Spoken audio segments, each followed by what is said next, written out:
So good evening, everyone. Thank you for being here for this panel, which is about are we at peak Europe? Now, before we launch into the discussion, I want to make sure that we're all clear on what the question is, because when I saw it, I did a double take. So it is intended as, are we at peak Europe, as if are we at peak oil, meaning is Europe at the peak that it could ever be, and is it all downhill from here? So rather an optimistic scenario to kick us off here. We have an incredibly accomplished panel, and I'll introduce our panelists at the moment, going from my far left. We have Ulrike Guérot, who is a German professor and head of the Department of European Policy at Danube University. We have Marietje Schaake, who is a Dutch member of the European Parliament, considered one of the most influential young European politicians of our era.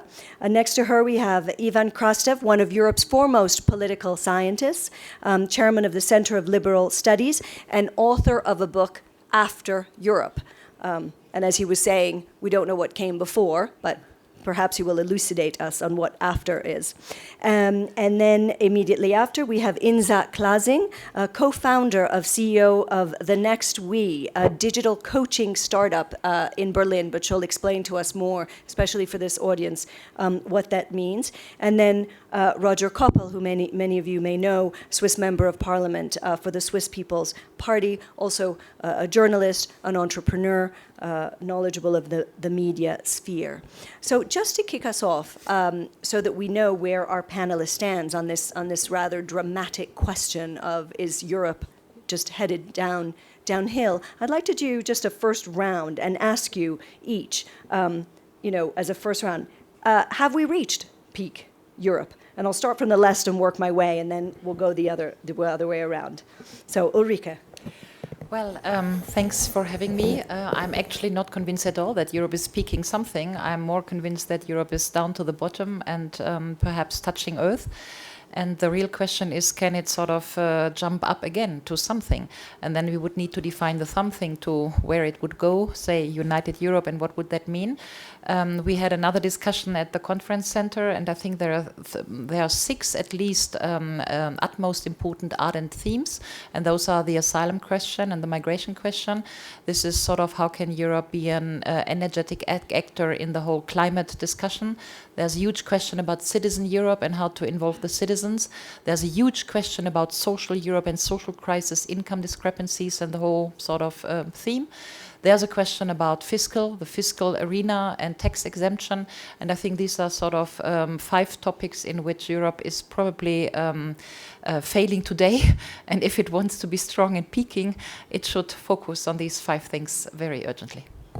Great. And are you talking about Europe or the European Union? Well, in this sense, I was talking about the European Union, yeah, obviously. Yeah, so I apologize for Europe, Ukraine, Turkey. I do not want to exclude, but here with this sort of theme context, I wanted to talk about the room of maneuvering for the European Union and the institutional, say, framework of the European Union. Yeah. Great. Marietje. Good evening, everybody. Thanks for coming. I actually think that Europe is at a tipping point, for sure. But I think it's, when I think about a peak here in the Swiss Alps, it's actually very attractive to just rush down on your skis and enjoy the ride. While actually what we should do is look up and climb higher peaks or, take the hard route up against the mountains. So I do think we're at a tipping point in Europe, not only because of the important topics that Ulrike mentioned, but really also because of our place in the world. Questions around, can we protect and secure people enough by cooperating between our different militaries? Are we ready to meet new challenges like cybersecurity, the rise of China, changing job perspectives for young people because so much is going to digitize in the future? So I believe roughly we now have people who believe that Europe can and should provide answers to these big challenges, but that there's also a number of people in our societies who think that Europe is part of the problem. Because it doesn't provide adequate answers, or because it is too far away, making decisions about people without their impact or influence. So I think we need to really prioritize how we're going to get the solutions for the questions of our time, and that is a way to rebuild the trust of citizens, which is, of course, the foundation of everything we do. So democratic deficit, in your mind, is still a big problem? Mm-hmm. I think it is implicitly a problem, but if you ask people what they worry about, few of them will say the democratic deficit. Right. A lot of them will say whether my children are going to have a good future, maybe the changes in a society because of climate change, or because of questions about how migration and asylum are handled, security concerns, especially after there have been attacks. It makes people scared. And of course, as politicians and governments, we have to have answers to the concerns that people have. Thank you very much. I'll say something about Europe and about European Union. And first, at the end of the Cold War, there was a vice president of the United States, which nobody has a reason to remember, Dan Quayle, but he coined a phrase. He said, the future will be better tomorrow. And in a certain way, I do believe that in Europe, we're on this stage.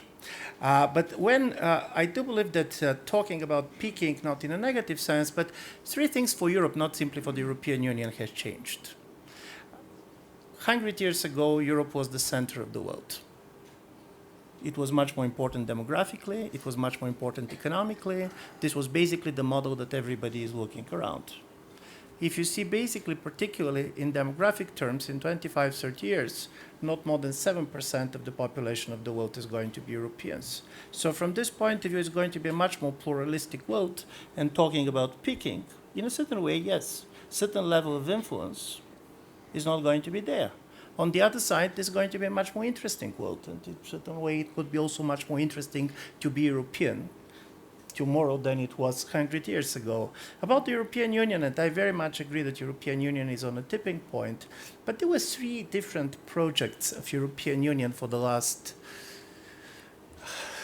after 1945, and all of them in a certain way of crisis. And I don't know how it's going to develop, but in a positive scenario, in the negative scenario, European Union is not going to look like in the way it is now.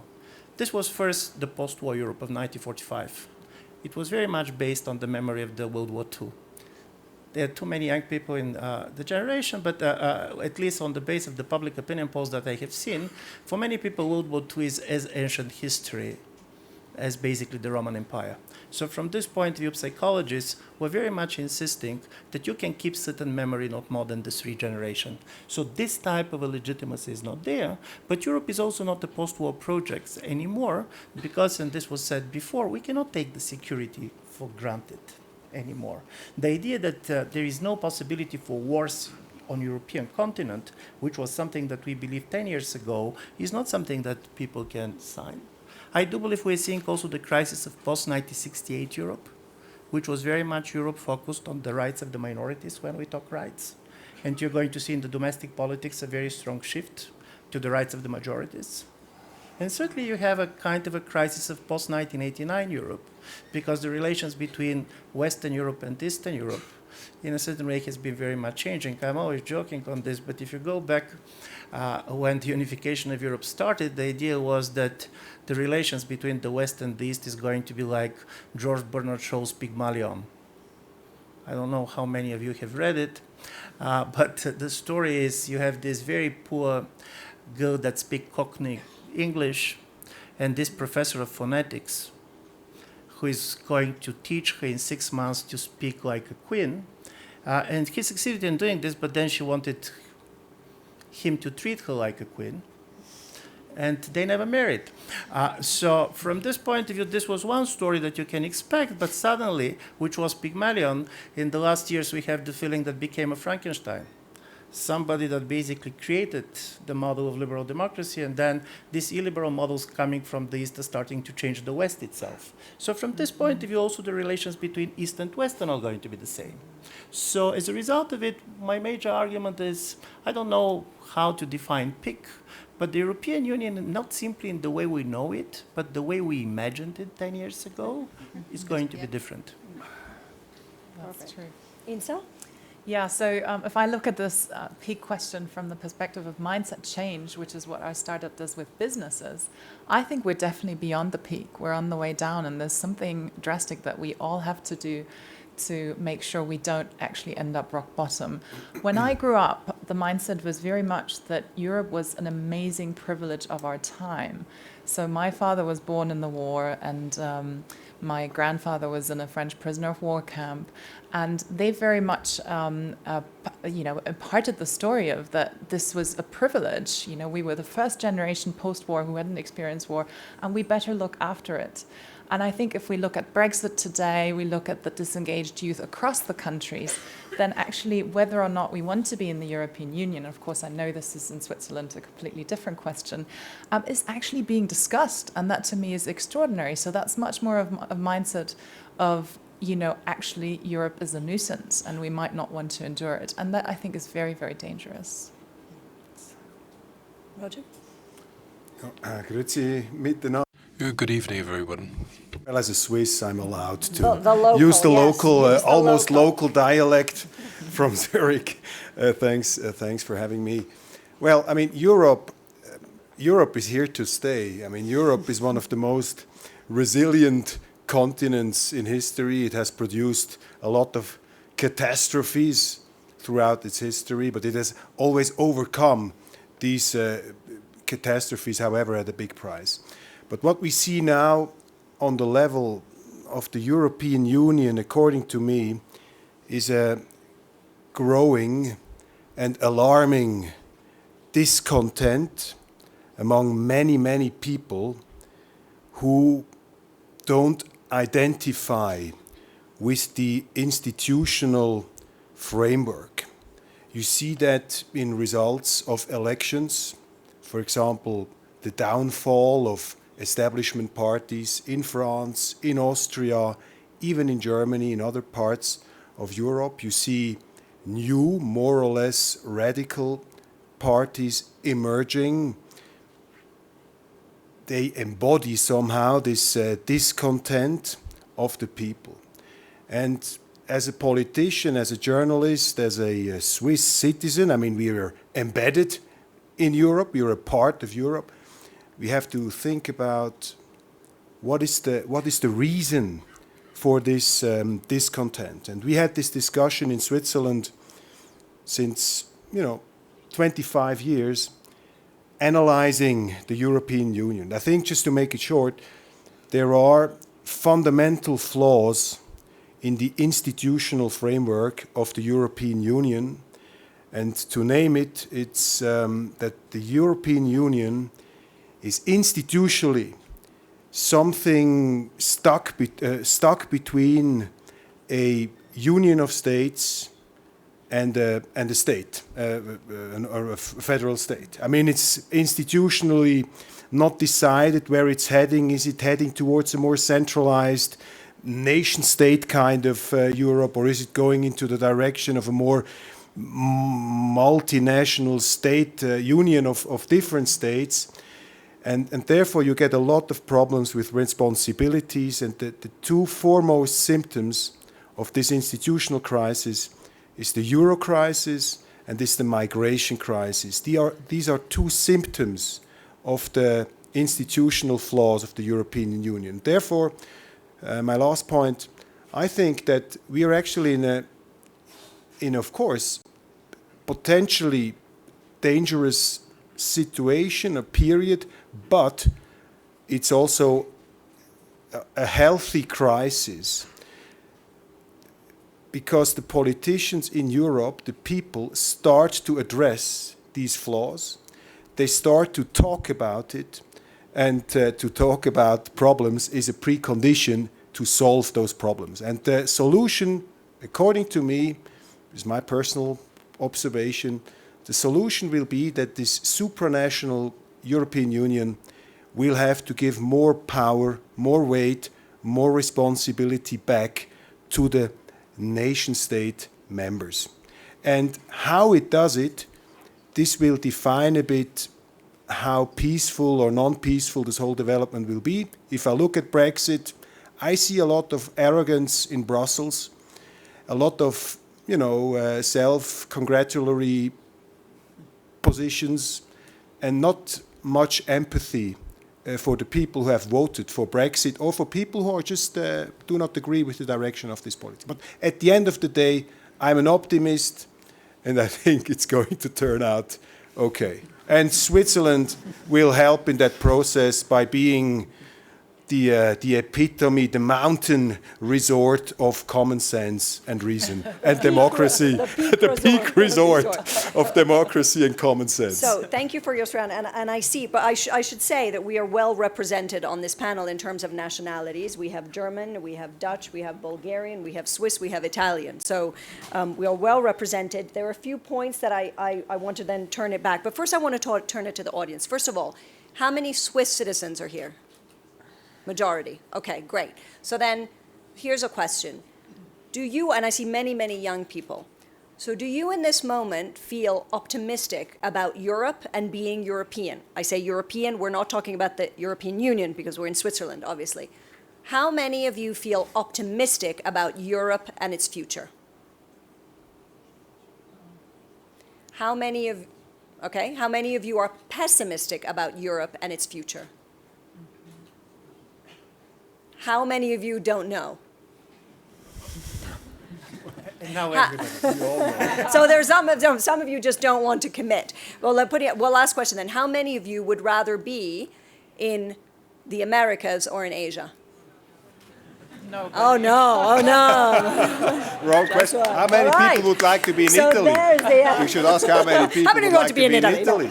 So, okay, but so that tells us something. Europe is not so great, it's got lots of problems, but we'd rather be here than in most other places, which is already is a starting point for our discussion. So It's called in political science competitive decadence. competitive decadence, there you go. So I want to talk about some of the challenges facing Europe as one of the first themes. You raised one, so let's go in with Brexit. So just back to you, Roger, and then I'll pass it on. You understand why the UK voted Brexit. You sympathize, empathize.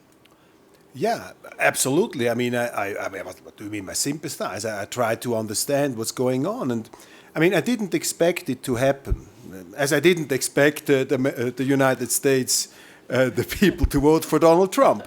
But when something surprising happens, before you vilify it, before you demonize it, you have to understand it. And I think the core problem, the core problem at the heart of Brexit is the migration problem, is the free circulation of people in the European Union. This is, by the way, this migration is also the reason why in Italy Salvini is at the helm, why the Front National gained a lot of votes, why the FPÖ in Austria, etc., AfD in Germany. Migration and the sense that migration is not controlled, there is no control at the border. This is the reason why Brexit happened. And I think we have to take it seriously. I mean, it has been a decision by the people. I think there has been made a lot of mistakes by the European Union insofar that they didn't actually help David Cameron to get some compromises, and that just didn't help him. They were being arrogant. They thought, well, Brexit isn't going to happen anyway. They underestimated it, and but the core problem is migration. And as long as you have, with many people, the sense of uncontrolled migration, you will have populism, you will have disintegration of the European Union, you will have a radicalization of many voters, and therefore, to be reasonable means you have to control migration. Yes, and I'm going to pass it on to you because I'm going to throw this out, and then I'm going to pass it to the two of you because there seems to be a contradiction. I mean, it seems to me that migration, which is a huge problem, certainly led to Brexit. I live in London, so I see it perhaps more closely, not in London, but in the UK. But that the only way to resolve the migration problems and the migratory flows into Europe is with a unified approach. And one of the problems has been that everybody's gone their own way. So I would disagree with that, but I'll probably talk about that later. So we can come back to that. Marietje and then Ulrike. So I want to build on what's been said, but I also want to add a few points. So let us not confuse what is now called the migration crisis of refugees coming in large numbers to the European Union and the free movement of people, the liberty to work in a different member state of the European Union. I think those should not be confused. They were both reason for concern for some people in the UK, but they are two distinctly different challenges. How many of you know what was the most Googled question in the UK the day after the referendum on Brexit? What is the EU? So I believe at least one more problem that we have to address here is the misinformation that the British media and British politicians shared with their voters. And that, I think, is a big problem that we face in our discourse, but that in the UK, with the way the media wrote about the EU, the lies that politicians were able to share and that were not challenged, like how much money was going to go to healthcare instead of to the European Union, misled people. I also don't recognize the notion of arrogance in Brussels towards the Brits. I think that there is a limit to which a club can go to give exceptions to one member. Otherwise, the club is no longer a club, and you erode that what binds you together. So I'm very sad about Brexit.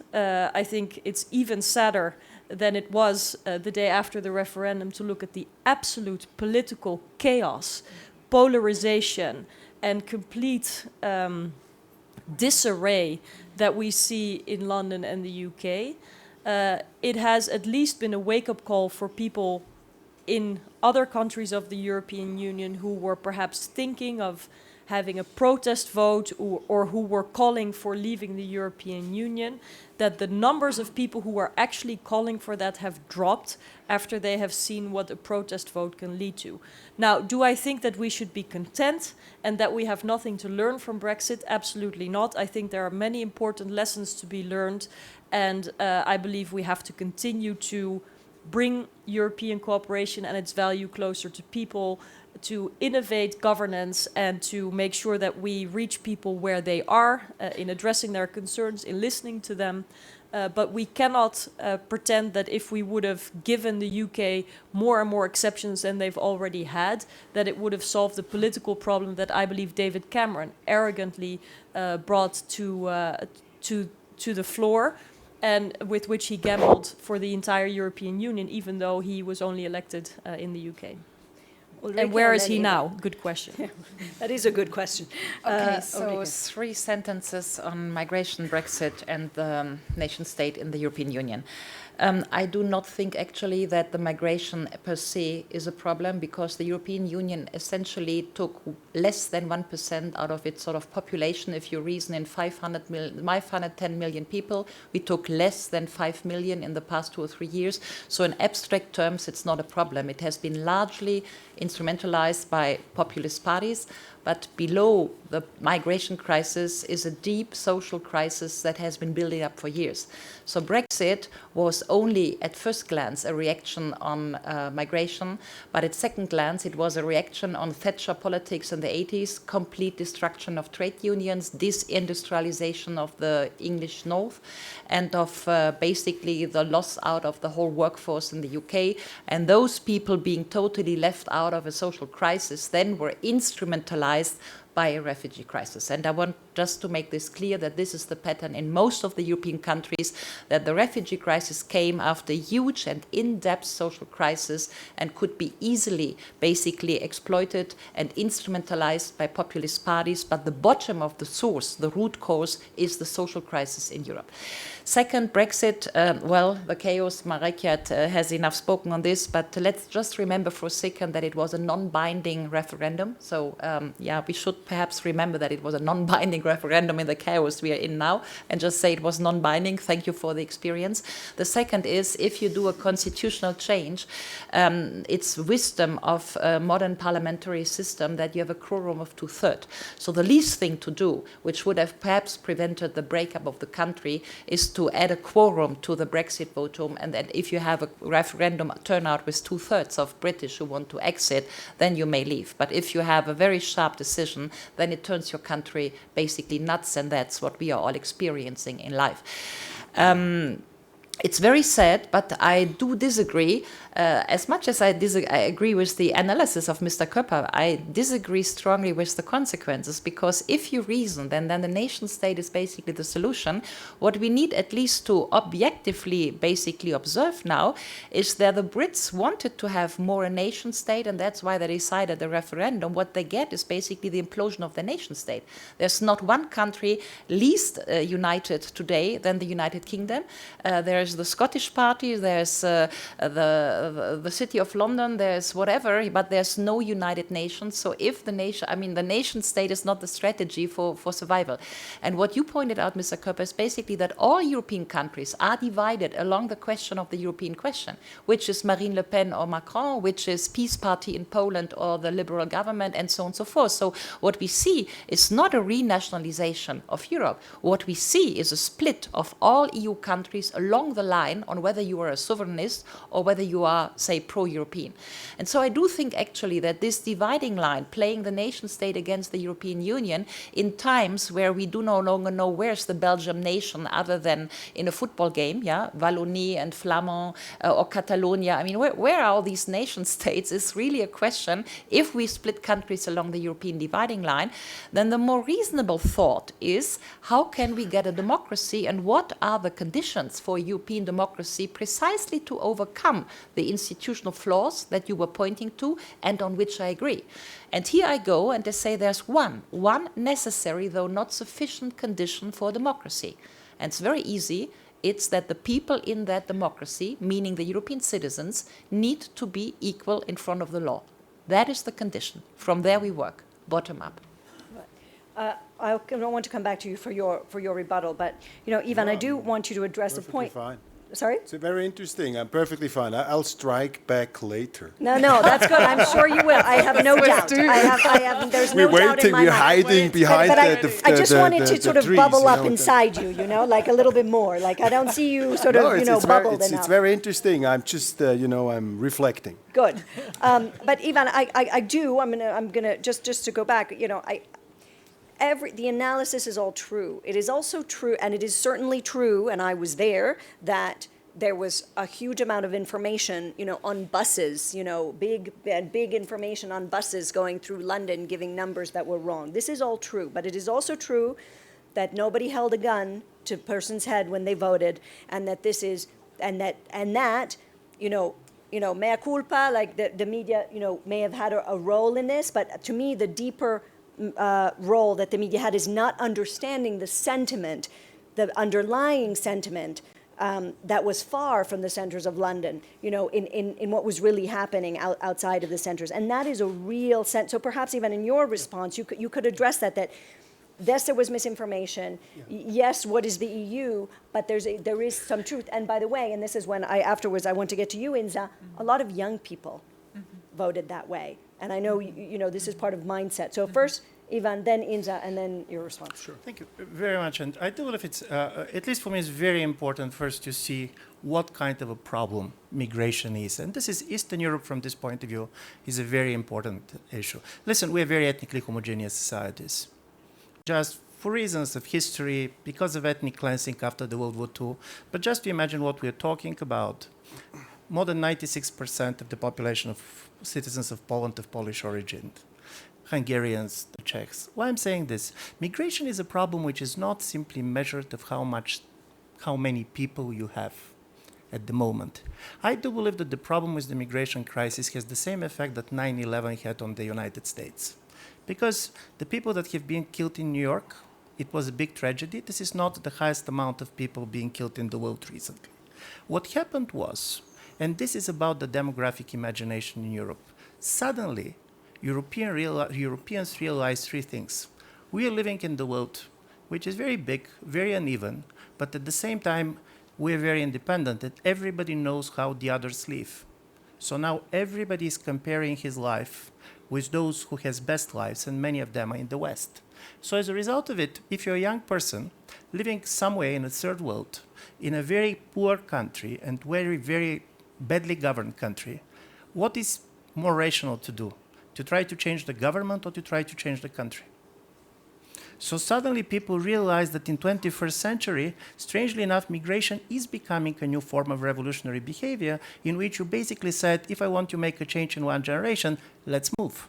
And this is what, in my view, scared Europeans much more than the number of the people who came, because this is kind of a different story. Secondly, and here there is a Swiss joke which always was helping me very much to understand European Union, and I'm very proud for the first time to tell my Swiss joke in front of the Swiss people. Okay, you better all laugh so that he doesn't feel bad. No, it's a great joke. I do believe it's methodologically important. And this is about three boys, a German boy, French boy, and Swiss boy, all of them 8, 9 years old, discussing where the babies come from. And the German boy said they're coming from the sky, and the parents find them in front of the door. And the French boy started laughing and said, of course, they're coming from the bedroom. But then the Swiss boy became nervous. And he said, do not generalize. It's different from canton to canton. I'm saying this because it is critically important when you go to migration to understand in different European countries, quite often we're talking about different things. While in the West, basically the biggest problem is the number of the people that came, who they are, and so on. For Central and Eastern Europe, part of this is the trauma of the people that have left for the last 30 years. One of the major realities of Central and Eastern Europe after 1989 is a major depopulation of societies. Just give you three figures in order to understand what we're talking about. For the last 10 years, 3.4 million Romanians, and this is a country of 20 million, has left the country in order to go to live, work, study abroad. Most of these people are younger than 40 years. So you have the feeling, and in many places you talk about the small countries, small nations, that you're going to disappear. And this created this type of incredibly strong reactions in a country in which there was no refugees. According to the opinion polls being done in Hungary by the state opinion poll agency, more Hungarians claim that they have seen unidentified flying objects than they have personally met a refugee. And this is very important because the symbolic part of the migration story is, and when it comes to Brexit, and I very much agree, it's easy basically to say that everything is misinformation and basically interference from outside. I do believe we're talking also about something different. Exactly this major, people don't understand anymore where they are, but Brexit also played a very important role for the European Union, both positive and negative. Listen, when the Brexit happened, for the first time, Europeans cannot take European Union for granted. But the reality of the Brexit was the one that consolidated European Union. As a result of it, I was yesterday on a conference with Marine Le Pen. One of the major results of Brexit was that you do not have an exit parties in Europe anymore. Just after Brexit, you have several important parties which said we want to leave the European Union. Now everybody wants to change it. Nobody wants to leave. And this was also the effect of Brexit. And now when I'm listening also for the possibility for the second referendum and basically Britain coming back, I'm reminded very much of Churchill, who said about the Americans that you can rely that they're going to do the right thing, but after trying all other options. So from this point of view, probably the Brits have turned into Americans these days. Insa, to follow up on that, and I think it's a good point to talk about sort of younger generations. Brexit actually consolidated the European Union. Did it consolidate governments or did it consolidate people, and in particular the future people of the European Union? Yeah, I think history, the jury's out. I think we will see with hindsight what will have happened. I think to your earlier questions of why did so many young people vote for it, and of course a lot of young people also voted against it and were active campaigning for the Remain campaign. I think it comes back to this mindset of taking it for granted. So not having grown up with war, actually being completely used to, the freedom of travel, even though you have to carry your passport, you're never denied entry and you never need a visa. And I after the Abitur, I left Germany and I went to university in the UK, and it was completely fine. It was, it's going to become a lot more difficult now. And I think taking all those things for granted, you then don't know what you're about to lose. And certainly the political discourse at the time during the Leave campaign, it didn't exactly spell those things out. What are the personal disadvantages for young people, and what does that mean for their future? What does that mean for their pension way down along the lines? I think that lots of people didn't quite make that click. I think it's a tremendous loss for young people in the UK. I think it's a tremendous loss for young people in the European Union as well, because this natural interaction of traveling, of living in a different place, that really is what is what breeds trust and is ultimately the grounds for peace. I think we're going to lose a lot of that. And the perspective certainly in the UK is much more inwards focused, and it's going back to being an island nation. That's enough unto itself. And I think that's growing up with that sort of mindset. It will create citizens that are a lot less worldly and a lot less open, and that's certainly a loss to everyone. But, I'll pass it on to Roger. But Insa, is it better to have, it's like saying, we don't want somebody to be part of a club who doesn't really want to be in it. Is the EU better without a country that has always been ambivalent about its relationship? No, so I agree with Marietje that we shouldn't give special privileges to a member, and it's almost like the naughty child always gets more sweets. Certainly, we don't want that as a. I think that's an imbalance that's structurally unhelpful. But if I could choose, I'd have the UK back any day. I think this would be politically a very, very good time to drop the referendum, because it also kept us honest. A lot of and I think this is what you alluded to in terms of arrogance. I don't quite share that point, but I think it kept us honest because it did actually table the things that were perhaps out of proportion about the inefficiencies in Brussels. And of course, I don't subscribe to the view that the NHS is underfunded because all the money goes to Brussels. That's nonsense. But there's certainly some coin of truth, as in any accusations, that I think would have been helpful for people in Brussels to hear and to dissect and do something with before it was too late. And I think this sort of false unity is actually not helpful in a time when we have to fundamentally rethink and reinvent the European Union if we want engagement levels to pick up. But I agree with you, first of all, that we should have the UK back any day should there be a people's vote, and our arms are wide open. But I think we have to distinguish between a political discussion, which is happening in every country, in every canton as well, in terms of what direction we're going, and fundamental questions about what the EU is and is not about. Yeah. During the campaign on Brexit, there were, of course, people who thought this is a great thing. There were people who thought it was a sad thing. There were people who were happy to see the UK leave. There were people who were sad about the potential of seeing the UK leave.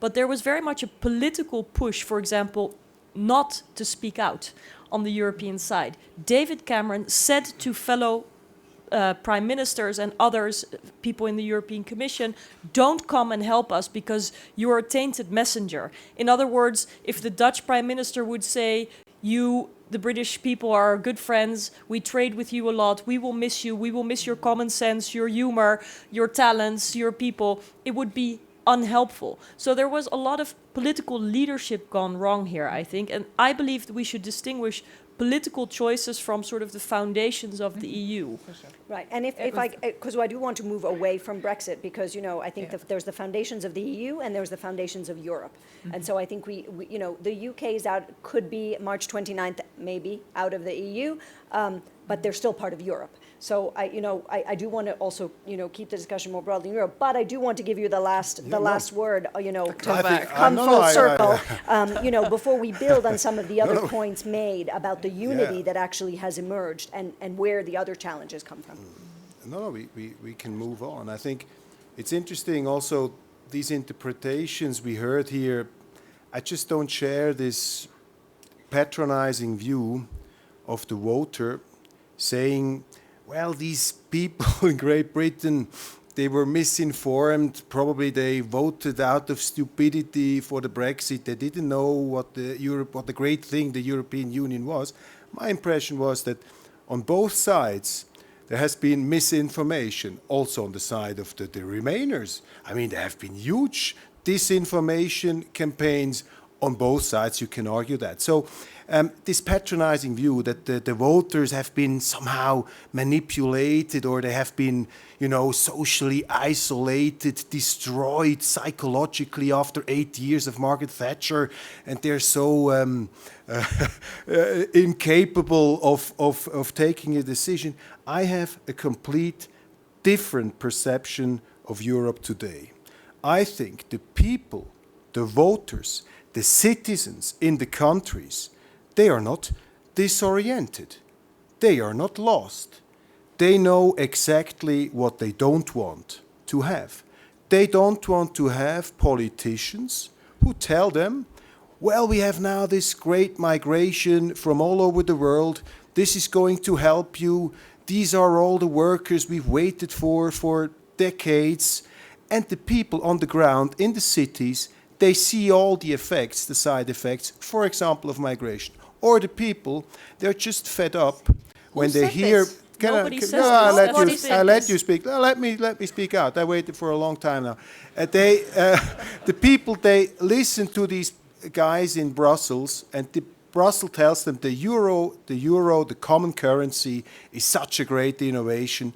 But somehow a growing number of people in Europe, in Germany, all over the place, they feel it's not working. Something's wrong with that system. And this comes out, and they don't want to have this kind of patronizing politics anymore. And I would say that the disorientation is much more on the level of the politicians. I think that people like Mr. Juncker, also people like Mr. Cameron, they have been highly disoriented. But the people, they are not disoriented. They have just a bad feeling about the direction that the EU is taking. And I think we just make it too simple if we say, well, these people, they're badly informed. They don't know the full picture. They're probably, if they had better information, they would have voted differently. This is a bit this arrogance I was talking about of not taking seriously these alarming votes, because I tell you, if Great Britain is leaving the European Union, this is like if my wife is leaving me. I mean, what should I say? Should I say my wife is just, she didn't see my great qualities. My wife is stupid because she left me. No, if she's leaving me, I have to ask myself a few very serious questions. Why is my wife leaving me? Probably I made a huge mistake, or probably it's me who is on the wrong track. And I don't see this kind of self-criticism, I beg your pardon, on the side of the representatives of the European Union on this panel. In this case, you... No, in this yeah, case, please. Yeah, thank you very much. I mean, you just don't hesitate. Okay. Ivana, pass it to you. I slowly want to move away from arrogance and away, and to the other themes. It's one wife, or it's more than two dozen wives. My wife is actually sitting there, so I'm not really as desperate as it. I just wanted to make sure she may just walk out right now. That she didn't leave the room. Let's see what happens. She's already found somebody else. Look at her. My wife now. But just one data point that I will let you all, go on this point. But one data point is actually public backing for the EU is the highest it's been in more than a generation when you look at it. So this disorientation, there may be disorientation on some levels. I wonder whether it has more to do with the global economy, with cyber threats, with threats that are outside the EU than within. Support for the euro writ large, maybe not in individual countries, is at the record levels, and public backing for the EU is at the highest. So, I mean, I don't know. Surely there isn't some. So, Ivan, and then Ulrike, and then Marietje. First on this is because the data could be this. It is true that it is very high, and one of the reasons is paradoxically, the rise of the Eurosceptic parties, because people start to believe for different reasons that the European Union that they imagined could happen. And I very much agree with you that there is one thing that is very important for the voters, and this concerns both the idea of the global market and migration. When you go to a voter and you said, listen, this is the new world, we can do nothing.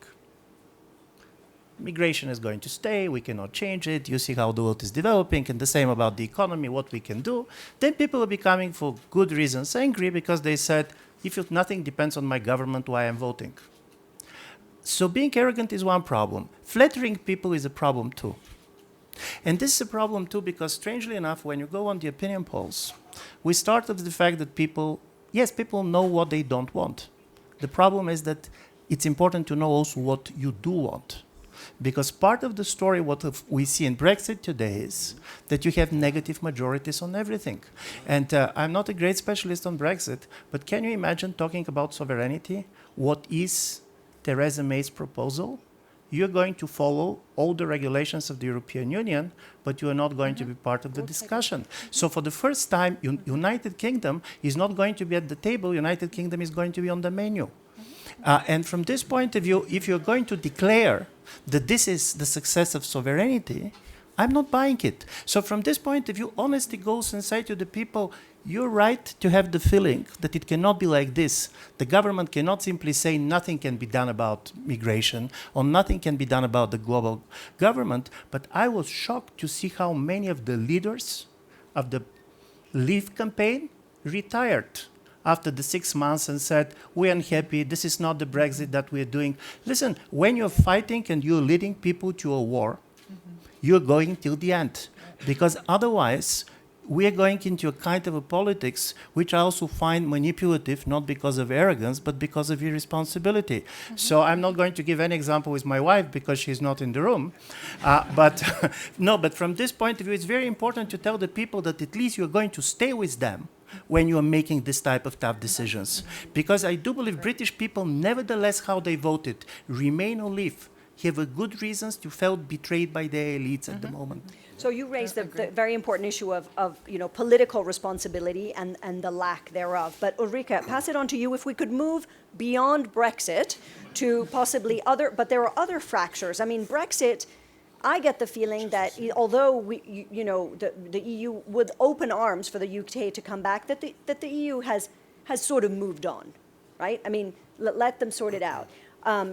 So what other fractures are challenges for the EU right now, and how are they being resolved? It's still the same conversation, but it's the EU is not just the UK. If not, we've just undermined our whole point. If so much is on if this is causing such a crisis that the UK is leaving. First, to underscore every word that Ivan has said, and then those who run away, just that little feminist point, but it was the men who ran away, yeah? And the women is now dealing with the whole thing. No, Gisela Stewart, at least to my knowledge, was a woman. So from this point of view, I do believe here it's about political responsibility, not about gender. So. Okay, but still. Here's the point. I take everything that Mr. Köppel says in terms of the institutional flaws, and I think there's no one on this panel, at least, who would say that the EU, in the current state of democracy, deficit of democracy, Marietje has touched upon it. I've been written extensively about that we are sort of fanatic about the EU, and I think, like you, that the problem that the system rejected self-critique for a too long time, especially, and I can say this as a German, this sort of German dominance sublimated question here on the Eurozone governance, on the refugee question, who opened the border, and so is a problem, and I think it needs to be outspoken, because if you don't let the self-critique happening, then the self-critique goes anti-systemic, and that is what happened, yeah, because the system refused for too long this basically Catholic thing that if you point to somebody, then 3 fingers are pointing back, yeah, so I think we all agree. I think the difference between what the populists are then suggesting and what we try to do is the answer then leave? And I think there, Ivan said it already, which is that it has been leave before the Brexit sort of happening. Now everything is how to reform the system. And that is what we see in very recent days. We saw basically today in Aix-la-Chapelle, the Franco-German deal on a better sort of also economic governance. We are seeing a lot of things on the security agenda and so on and so forth. So I think the system has understood that Brexit is the Warnschuss and that now there is an in-depth reform path that needs to take place and that reform path has to do something with the democratic deficit, with the social question. Let me remind you that Olaf Scholz, who is the German finance minister, put proposals on the table for a European unemployment scheme, which for a German sort of transfer union style type of campaign is a very daring sort of proposal. We have a proposal about European minimum wage by the German labor minister. I mean, he has not been publicly killed for this. So, I mean, there is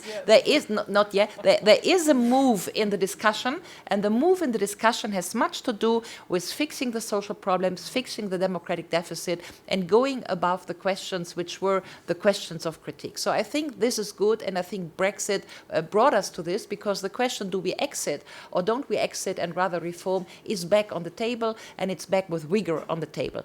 And just to make this little point, if you're so concerned about the people who have been betrayed, and I'm also very concerned about the people who have been betrayed, that's why I spoke about Thatcher and what happened before people have actually been instrumentalized on what they say, is if you look now, who will be affected by Brexit most and would be affected by other leaves, if you see, then it is the unskilled worker in the northern part of England. You know, the city of London is fine with every scenario. They will go on. They can be offshore, Singaporeization of, you know, the city of London will survive. These people will survive. But the worker in northern England, he depended really strongly on the single market. And the moment that all this sort of regional funding and all this is no longer available, the today's areas which are already disadvantaged in the United Kingdom, they will be utmost effective. So that is the problem with the populist vote, because the lure that then these people who you are concerned about, and I think we are all concerned about,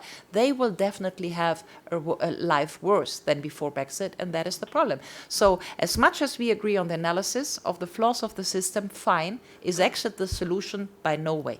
Let me just jump in quickly. I mean, I couldn't stress more and agree more what you just said. I mean, I worked in Germany like 10 years ago. I was editor of a newspaper in Germany. And at that time, it was not possible to talk about these issues we're now talking about, institutional flaws, euro isn't working, migration. Now, we have a great debate in Europe, and this is a very positive thing. We didn't have it. That's the first thing. I mean, you're completely right. Now, the second observation, what you pointed out as far as the nation state is concerned. Let me phrase it a bit differently, because if you say nation state in German ears, it's a bit a toxic term. In Switzerland, it has another meaning, another feel to it. But let me use another word. The European Union stands for a specific idea and a specific model of cooperation.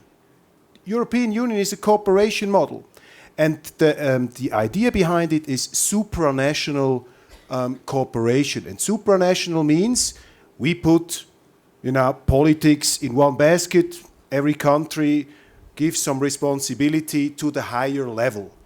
And I would say that this pooling of national responsibility, of sovereignty, this pooling, this top-down approach has not worked. And what the European Union has to sort out at the moment, it has to find better ways of cooperation.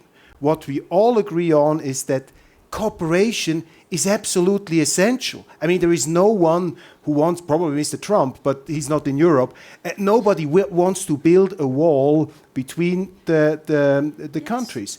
But the danger is, if we continue to look down on the voter, if we continue to call everybody who does not agree with the direction of the EU a populist, then I can assure you the politicians are creating a radicalization that they do not want to have. So the solution has to be, in this open debate climate we have now, find better ways of cooperation and question this supranational model, which is at the heart of these constitutional problems. Marietje, I'll pass it on to you. And can you, in your answer, address the fact that we have elections coming up? I mean, you're a member of the European Parliament. Well, elections are coming up.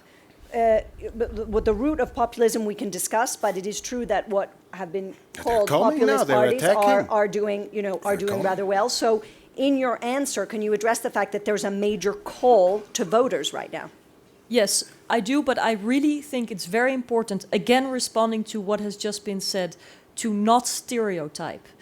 It makes no sense to suggest that there is a whole group of politicians agreeing on what the European Union should look like, and then that there's a whole group of people who disagree with these politicians. The people who are so often referenced as having voted for Brexit or as being populist now, the people don't agree. What we see is an increasing fragmentation in the political landscape, and this indeed means that in many cases more people have more choice of who they would like to represent them. And that is what is at stake in the next European elections. There is no consensus about what cooperation in the European Union should look like. In fact, there is a major fight about it. There's also not a single politician saying, oh, we love immigrants, the borders are open, let all the immigrants come in.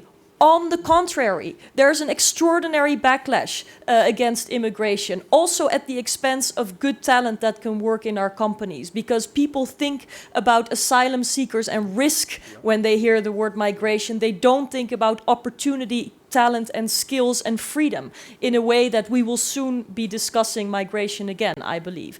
So I think we have to have a serious discussion in acknowledging that there is disagreement among the people, there is disagreement among the politicians, and there is a choice for all of the voters, and I hope all of you will vote, will tell your family members, your friends, your parents, your neighbors, your social media networks to go vote, because you have a choice about where the European Union is going. And I completely dismiss this whole... Don't do it. You as Swiss citizens, it's going to be interference. Don't do it. Yes. Okay, for the Europeans in the room, for the Europeans, the EU eligible voters in the room, because I think that this whole notion of stereotyping it as blocks that are opposing each other doesn't do justice to the idea that you have a choice, that this is a project that still has to be completed. And I certainly hope that we're going to work together better to address the major problems that we are not talking about tonight, because we're only inward focused and it's symptomatic of the European Union. We've talked about Brexit for about an hour now, and I too think it is a terrible thing, but we need to also talk about the rise of China, what we're going to do with demographic changes. Exactly, I was going to try to move it away and say, we've talked about Europe, but now we need to talk about Europe, and I'm going to leave 20 minutes for questions. So, but the last 10 minutes just amongst us, we need to talk about Europe's role in the world, because all of this does not matter when actually right now in the world, the two capitals that matter the most are Washington and Beijing. Not Brussels, not London, not Paris, not Berlin. And so what does Europe still has with the rise of two behemoths who, by the way, are fighting each other in trade wars? So what does Europe still offer vis-a-vis the world, the rest of the world? So one last round on that. Right, Ivan first, or whoever wants to answer, and then we'll open it up to the... I very much agree with this, and this is very important, because when we talk about Europe, Europeans, people always imagine French, Germans, because these are big nations. Imagine what sovereignty means in some of the small East European nation states in which you don't have a national economy. In Hungary, basically 60% of the export is coming from several German companies.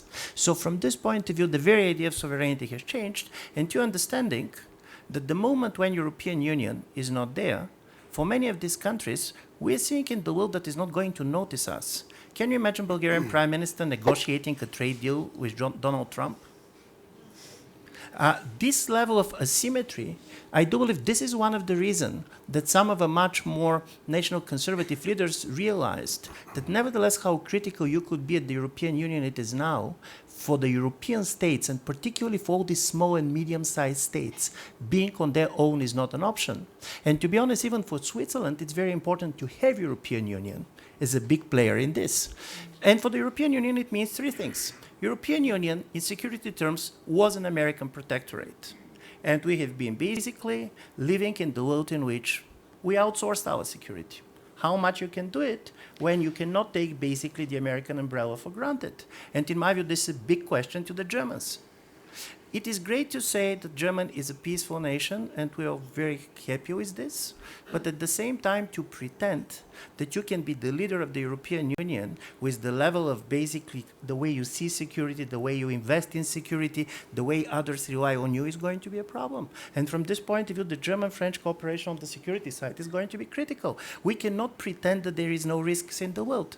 And secondly, for very long period of time, we have been trying to see only the positive things. And I do believe the problem of Europeans is that, listen, open borders, talking as just Europeans, is the best thing that happened to us and the worst thing that happened to us. The best that we can get out, the worst that some people that you don't like can get in. But this is the same thing. So from this point of view, how to have a border that you can open and close selectively, how this is going to be legitimate, and how European Union is going to do it is question. And my major point is 10 years ago, we believed that the world is moving in our direction. European Union is seeing itself as the laboratory of the world to come. Postmodern states, no interest basically in the military side. Everything is going to be only economic competition. The kind of ambitions for glory and dominations are not there. We cannot cheat ourselves that this is the way the other goes. And from this point of view, the biggest problem of the European Union is how to preserve some of its major features without looking naive to everybody around. Because, and I'm going to stop on this, 10 years ago, the idea of the European Union, the question was how we are going to transform our neighbors. Now the question is how not to allow our neighbors to transform us. Yep. Turks, Russians, Libyans. So from this point of view, for me, this is the question. Ulrike, and then Insa. Directly on Eva, these are all the questions, and then there are even the post questions, yeah. Because if So we are reasonable about postmodern and postmodern, postmodern. post-state, post-politics, I mean, it's the Bitcoin thing, it's the blockchain thing, it's the city thing, it's the metropolitan area thing. I mean, we are still reasoning in state and state capacities, although we see that, for instance, there are 30 cities in China who have the GDP of say Denmark and whatever European small state. So there's a dynamic of cities. We see rural-urban divides. This has nothing to do with Europe. It is the same in India. I'm coming back from India. I was 3 weeks in India, would read the Hindu every day. Not one single mention in 3 weeks reading an Indian newspaper on Europe. Yeah, it basically struck me. Yeah? So that is how unimportant we are. But here I go. I think the post-post thing is really post-politics. It's about this sort of how we go in a post-institutional world, because the institutions of the 20th century are dying, which is the whole Bretton Woods, IMF, state-focused, state-centered institutions. We are seeing the cities, the dynamics of the cities. We are seeing this rupture between the metropolitan areas and the sort of hinterland surrounding the cities. We see the disconnect. The disconnect has something to do with the populist vote. We do not know how to cope with it. And I think these are the questions of the future. And I think it has much to do with what Ivan was pointing to, which is that the classical features of a state, it's first the state can tax, no longer true. Panama Papers, Paradise Papers is the one thing. And then the state, what is the state if the state can no longer tax? Yeah, then you can't distribute, then you have a social problem. There's a big question about the future of the state. But the second feature of a state is what Ivan said, it's security. And how to go in this sort of postmodern transition as Europe, and then build something which can unite basically a globe on different features of statehoodness. I think that's a very valid question.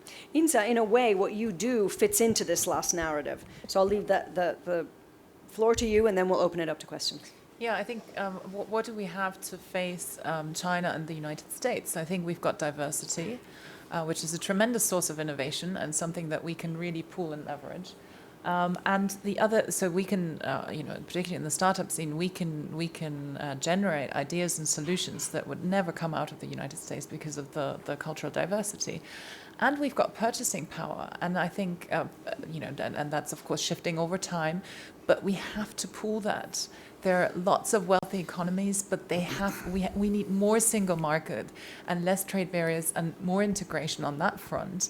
And I think if we want to have any chance of ever competing with China and the US, which at the moment is simply a dream, then we need to leverage that multitude of prosperous consumers. Questions from the audience. Okay, sitting on the ledge first. Hand shot up first.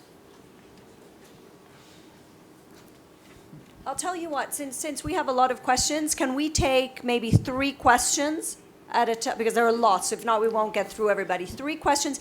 If you could give your name, what you do, and make a short question, please. And we'll do 3. 1, 2, and the gentleman with the earphones. Your hand came first. Yeah. Hello, my name is Simon, and I'm Second. sorry. No, go ahead, Simon. all Go right. ahead, Simon. Behind you. I'm a student at the International School of Zug in Luzern, and I have a question for Mr. Köppel, who, as you're a member of a right-wing nationalist party and who have spoken out to the importance of state sovereignty in the future of Europe. Do you believe that in the light of stuff like the Ukrainian crisis that happened and the uncertainty of President Putin's foreign policy in the future, that a Europe without a supranational organization to help with the communication can face these challenges both from close to Europe and from outside? Great, thank you. Pass the mic below you. Sorry, here. Who else did we have? Sorry, sir. I'm actually going to ask the lady in front of you first, and then I'll come back to you. She had. Yes, you third, after the gentleman over there. Go ahead. My name is Alec. I'm born in this developing country, Switzerland. And regarding the European Union, this was created as a peace project. And it's quite interesting that you call this a trade war against China and USA. It should not be a war, it should be a cooperation also with this nation. We should try to live in peace together, not in war. And if you look at the euro is dead. You know, the euro is not existing anymore, it's in the intensive station. Could you ask your question? Because my otherwise question, the others will. Yeah. I directed the question to Mr. Köppel. I think migration is really a problem.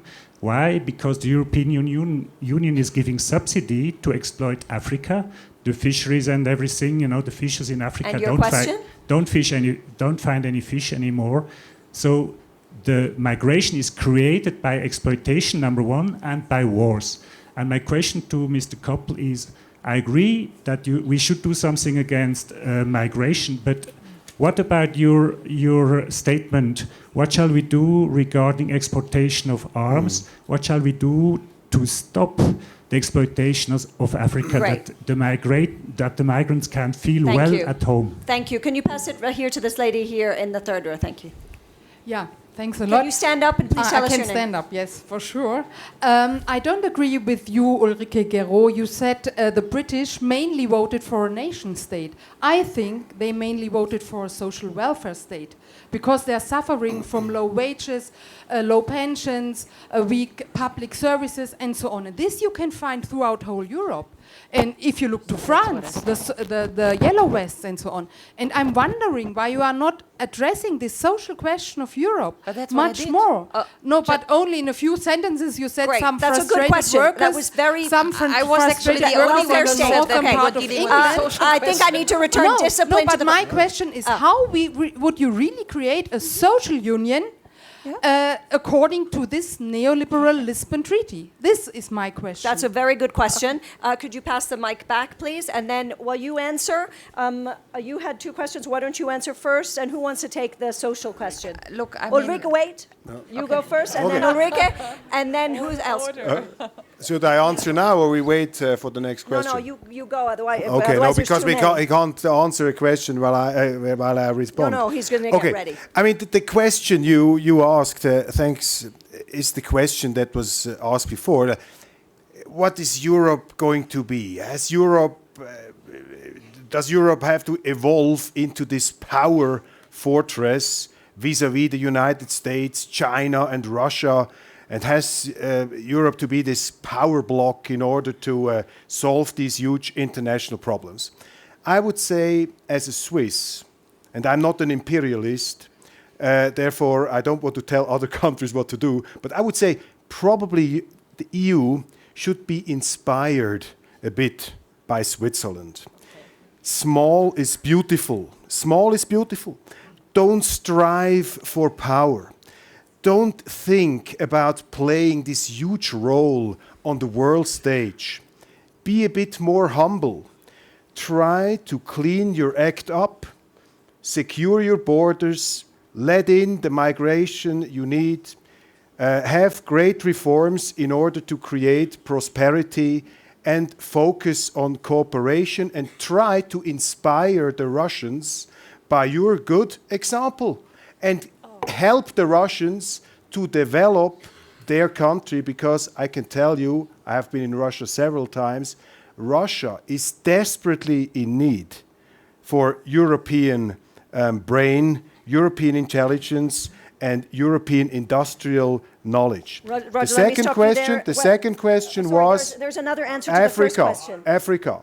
Oh, Swiss arms. Okay, take the first question. I will answer the first question. Somebody else wants to answer. I'll come back to you.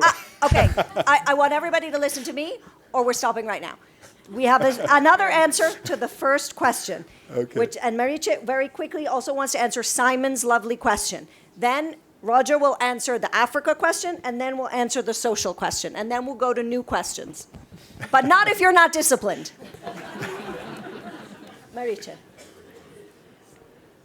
No, I was triggered by the question of, we need to focus on peace, and then this notion of, don't project power. Unfortunately, we don't live in a world where we can simply talk about peace and see it manifesting itself.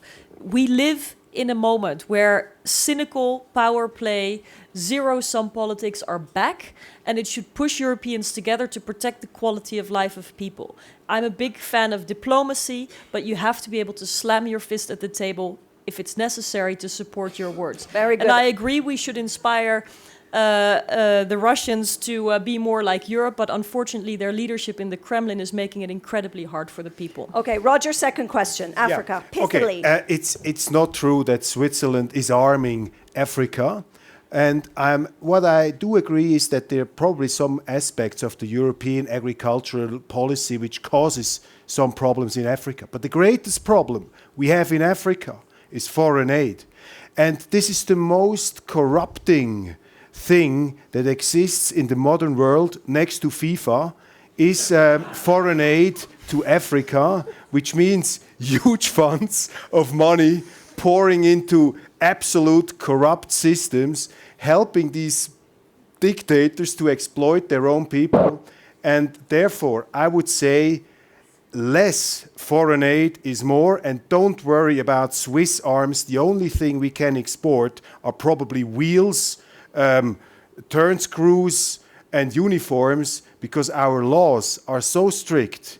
We are not allowed to export arms into conflicting areas. That's over. Perfect. No. Swiss Army knives. No. Swiss Army knives. Okay, we have Swiss Army knives, but they don't. Roger, they can't pay for it. To help me out here. Sure. Ulrike, please answer the social question with the lady in the third row. Don't ask the question yet. There's a.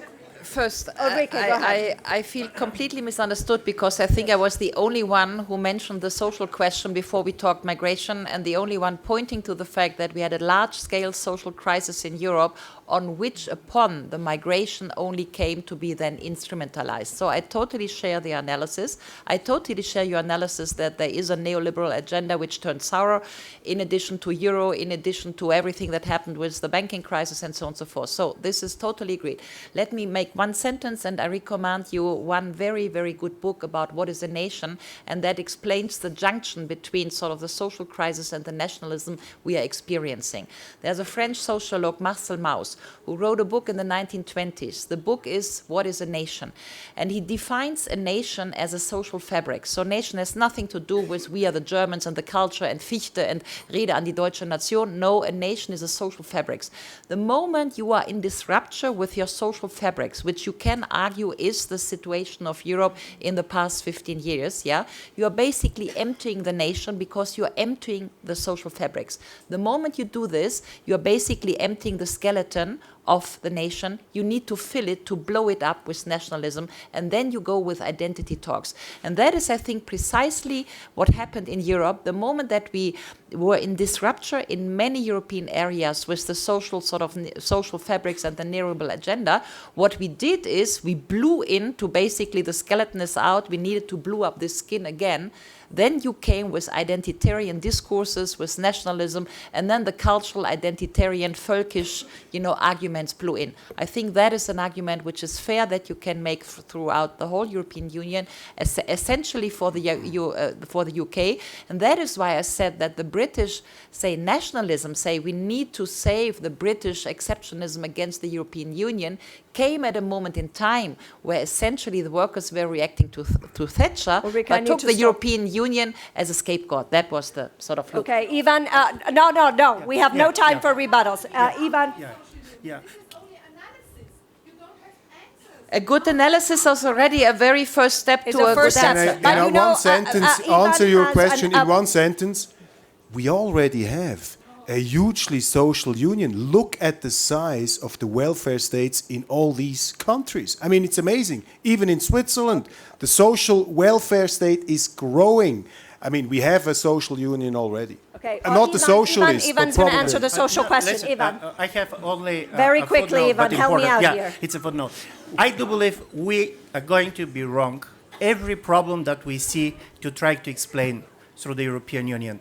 Many of the problems that we have in Europe, we see in the United States, which is not part of the European Union. You see in Canada. There is a problem with the way our societies functions. There is the crisis of meaning, what it means, the crisis of meaning of labor.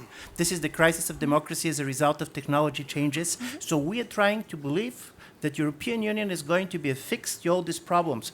I do believe it's a much more deeper crisis of what is happening in the modern societies, particularly modern Western societies, and European Union is a specific part of it. Institutionally, it contributed to it, but if we're going to believe that you're going to fix all the problems simply by fixing European Union, I do believe we're wrong. Okay, 3 more questions. The gentleman in the earphones. First, I'm looking for someone of the female persuasion. Yes, the young lady over there in the blonde, and then you over here. So one, the blonde lady, and you. No, you. Go ahead. And your name, please. My name is Werner Schulz. Ich bin Architekt und I'm an architect.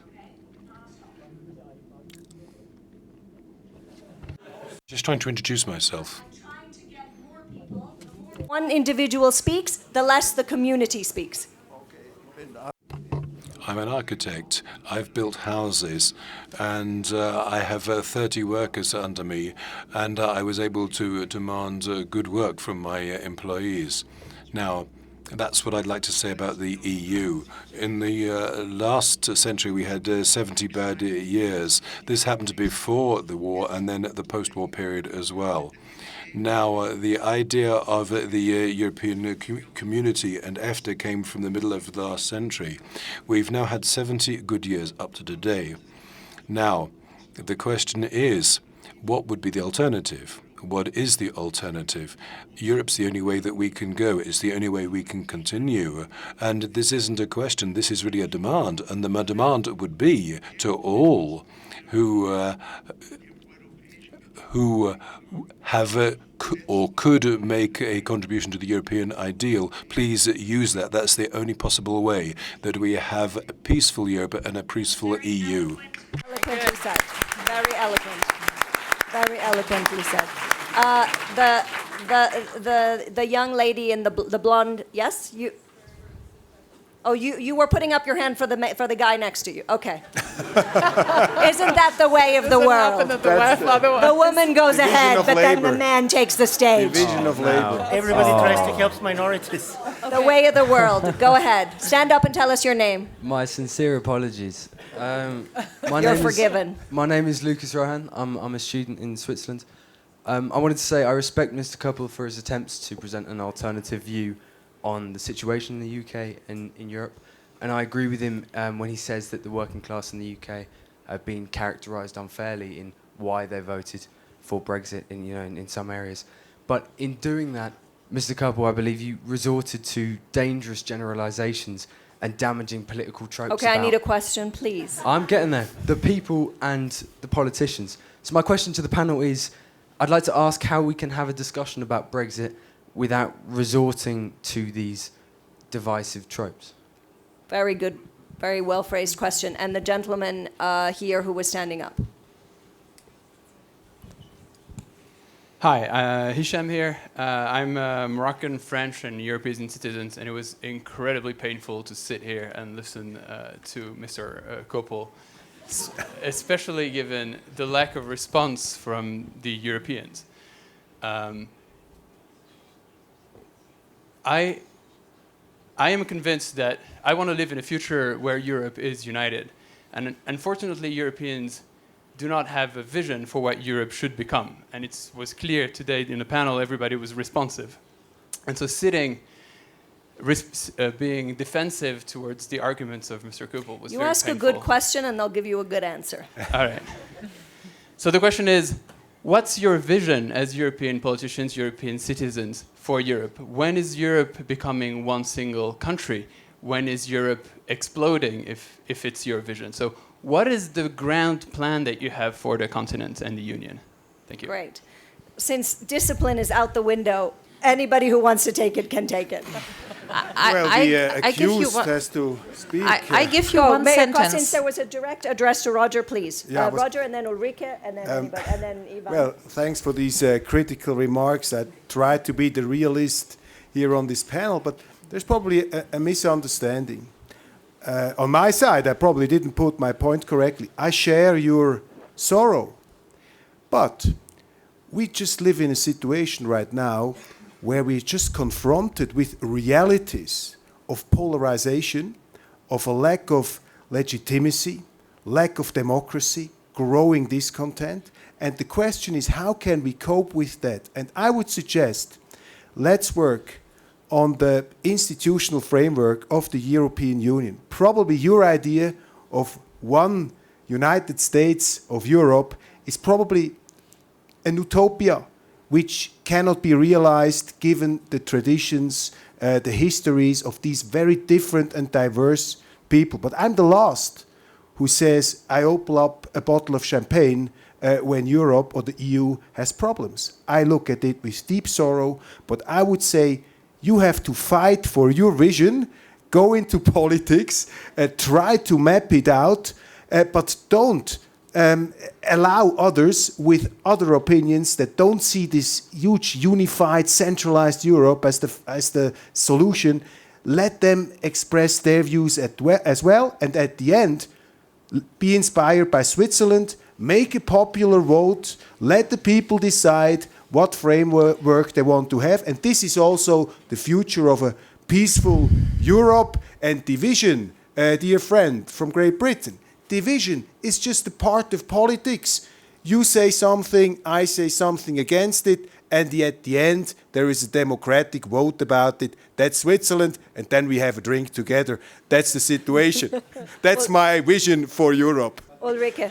I have also vision, and the vision has nothing to do with centralization. I think there's really an error in the discussion if everybody who wants a united Europe always says that this has necessarily to be centralized.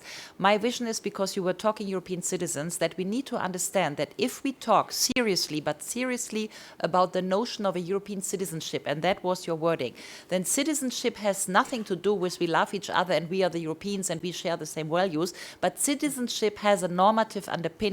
And it means since the French Revolution that citizens of a unity have the same rights, period. The fight is about rights, the fight is a normative fight, and that is a different thing than just having cultural values and sharing them. So if we would take the notion of European citizenship serious, then in one sentence, we strive for same rights as European citizens, which would solve part of the social crisis of Europe, and then we have a bold project. Marietje? Yeah, just briefly, I believe in an ever closer union and Europe as a global player. But I think we have to be realistic that there's a small percentage of the people who believe this. So while I believe that this is the point on the horizon where we should go, I also fundamentally believe, and that's an answer to your question about Brexit, that there has to be a space for compromise, for cooperation and results. Because if everybody's just going to drill down what they believe in and what they believe in only, we will get nothing done. And that is not going to help citizens have better lives, etc., etc. So I believe we have to defend the space where we can come to solutions in a democratic way, because that is what sets Europe apart from so many other places in the world. And even if it leads to somewhat confusing and polarizing debates up here, at least we all have the freedom to say what we want, to go into the streets and to protest for what we want, to be who we want to be. And I think that is the most important thing that Europe guarantees for us, and we should never think too lightly of that. Great. I'm going to close it here because it is 8 p.m. I want to thank our panelists. I want to thank all of you. I'm sorry we didn't get all the questions in, but thank you very much for being so participative. And apologies if I cut some of you off, but it was to get more people giving questions. And thank you again, really, for a very lively, if undisciplined, debate. Undisciplined.